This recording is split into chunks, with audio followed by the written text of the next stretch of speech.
हरियाली तीज का व्रत सभी सुहागिनों के लिए शुभ होता है।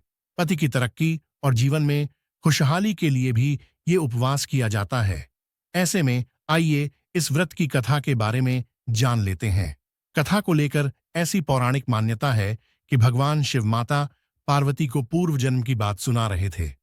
कहानी को सुनाते हुए शंकर जी पार्वती माता से कहते हैं कि हे पार्वती, तुमने पति के रूप में मुझे पाने के लिए कई सालों तक तपस्या की है। तुम्हारी कठोर तपस्या के दौरान तुमने अन्न और जल का भी त्याग करा। उसके बाद मैं तुम्हें वर के रूप में प्राप्त हुआ। मां पार्वती को बात बताते हुए भोलेनाथ कहते हैं कि पार्वती, एक बार नारद मुनि तुम्हारे घर गए थे। घर जाने के बाद नारद मुनि ने आपके पिता से कहा कि मैं विष्णु जी के भेजने पर यहां आया हूं। विष्णु जी स्वयं आपकी तेजस्वी कन्या पार्वती से विवाह करना चाहते हैं। नारद मुनि की ये बात सुनकर पर्वतराज प्रसन्न हो गए। इसके बाद नारद मुनि की ये बात आपके पिताजी ने आपको बताई। तुम इस प्रस्ताव से दुखी हुई। फिर इस बात का जिक्र तुमने अपनी सखी से किया था। तुम्हारी सखी ने तुम्हें कठोर तप करने की सलाह दी।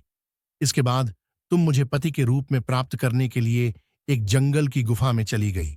वहां तुमने रेत की शिवलिंग बनाकर तप किया। फिर तुम्हारी तपस्या से प्रसन्न होकर सावन मास की शुक्ल पक्ष की तृतीया तिथि पर मैंने तुम्हें दर्शन दिए।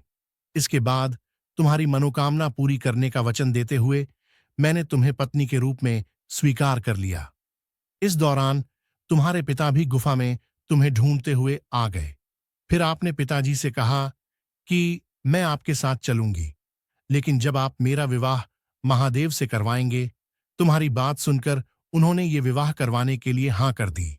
इस दौरान भगवान शिव पार्वती से कहते हैं कि श्रावण तीज के दिन तुम्हारी इच्छा पूरी हुई और तुम्हारे कठोर तप की वजह से हमारा विवाह भी हुआ है। तभी से लेकर ऐसी मान्यता है कि जो भी महिला सावन तीज पर व्रत करती है, उसके वैवाहिक जीवन में खुशियां बनी रहती हैं।